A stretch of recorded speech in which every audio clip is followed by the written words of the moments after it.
तोड़ना, हाइड्रा के नाम पे गरीब लोगों का घरा तोड़ना, घरा बनाना नहीं, ये तोड़फोड़ सरकार है। गरीबों का घरा तोड़ते जा रहा रेवंत रेड्डी सरकार। మీరు టీవీలు చూస్తే పేపర్లు చూస్తే కనబడతలేదా? పేదల ఇండ్లు నిన్న ఎక్కనో సుల్తాన్పూర్లో ఇండ్లు కూలగొట్టిండ్రు. పాపం ఒక చిన్న పిల్ల ఇంట్లోనే ఉన్నది, కొడతనే ఉన్నారు మిషన్.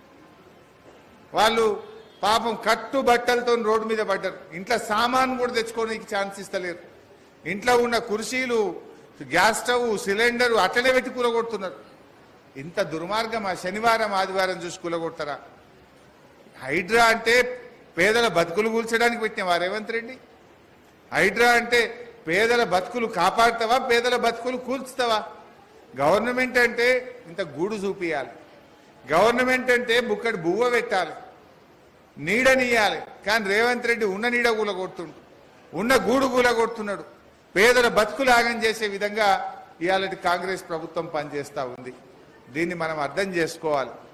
ఇవాళ మన సిద్దిపేటలో రేపు వస్తారు, మళ్ళా రేపు మున్సిపాలిటీ ఎన్నికలు రాగానే ఇక బీజేపీ దిగుతాడు, కాంగ్రెస్